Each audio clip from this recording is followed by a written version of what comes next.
ठीक है। और सिगमंड फ्रायड सबने पढ़ा होगा, क्योंकि टीचिंग में हम लोग जब बीएड करते हैं, या मान लीजिए जैसे हम यूजीसी नेट के स्टूडेंट्स को फर्स्ट पेपर के लिए पढ़ाते हैं, तो टीचिंग एप्टीट्यूड उसमें और सिगमंड फ्रायड की थ्योरीज आती हैं, है ना। Nietzsche, crisis of values, death of God का कॉन्सेप्ट दिया था इन्होंने, ये जर्मन थे। हेनरी बर्गसॉ, कई बच्चों ने नाम सुना होगा, कईयों ने नहीं भी सुना होगा। हेनरी बर्गसॉ जो है वो, उन्होंने ड्यूरी का कॉन्सेप्ट दिया है। ड्यूरी का क्या मतलब होता है? ड्यूरी का मतलब होता है कि आपका एक सबकॉन्शियस का भी टाइम चल रहा होता है, एक टाइम बाहर चल रहा होता है, एक टाइम अंदर चल रहा होता है दिमाग में। उस कॉन्सेप्ट के लिए इनको, हेनरी बर्गसॉ को नोबेल प्राइज भी मिला था। तो उससे ये बहुत प्रभावित थे। हालांकि ये प्राइज उनको बाद में मिला है, लेकिन इनकी थ्योरीज और उनकी कुछ आर्टिकल्स पहले पब्लिश हो गए थे।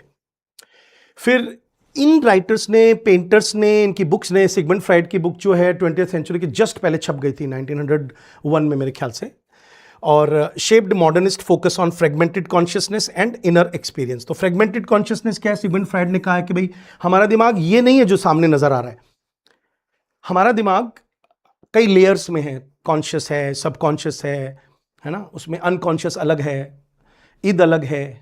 तो इन सब चीजों का मिक्सचर इनकी कविताओं में आपको नजर आएगा। अब जो मैं बात कर रहा था कि सिगमंड फ्रायड ने एक थ्योरी दी है कि अनकॉन्शियस माइंड हमारा ज्यादा होता है अंदर, जो छुपा हुआ है दुनिया से, और जो दिखता है वो माइंड कम है। यानी हम जितने बाहर हैं उससे कई गुना अंदर हैं।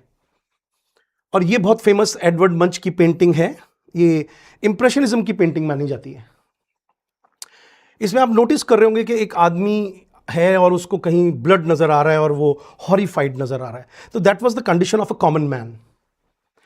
इन सब चीजों का एक ओवरऑल असर 20th सेंचुरी के स्टार्टिंग में लोगों को, और खास तौर पे बड़े थिंकर्स को नजर आने लगा था, और वो उनका असर आपको इन कविताओं में नजर आएगा।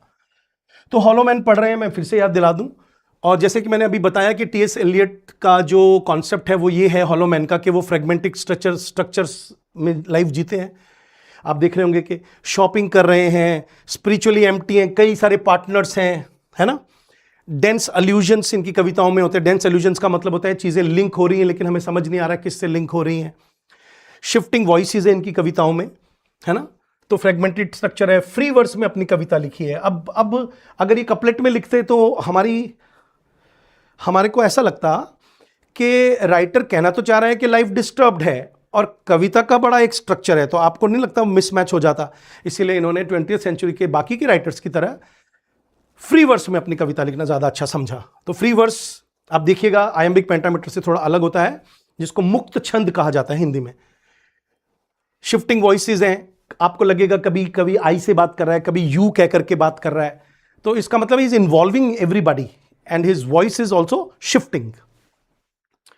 स्पिरिचुअल एम्प्टीनेस है। एलियनेशन एक बहुत हैवी वर्ड मानता हूं मैं, और अल्यूजन्स मैंने अभी भी समझाया है कि दो चीजों का लिंक करना लेकिन डायरेक्ट नहीं बोलना, ठीक है। और मीनिंग का ब्रेकडाउन हो जाना, क्योंकि आपको लगेगा कि मैं मीनिंग नोटिस कर रहा हूं यहां पे, लेकिन आपको वहां मीनिंग नजर नहीं आएगा। तो जो चीज आम आदमी के जीवन में होती है वो उन्होंने कविता के थ्रू दिखाई है। तो कविता होती क्या है? What is a poem? Poem is actually a kind of a representation of your inner world in a symbolic form, through vocabulary, through words, making the poem a quintessential expression of literary modernism. तो ये literary modernism का एक quintessential का मतलब होता है बहुत ज्यादा एक एसेंस है ये कविता। तो ये मैंने हॉलो मैन पे थोड़ा और लेक्चर दिया आपको, ताकि आपको आगे जाकर के मैं कविता समझाऊं तो बहुत अच्छी तरह से समझ में आए।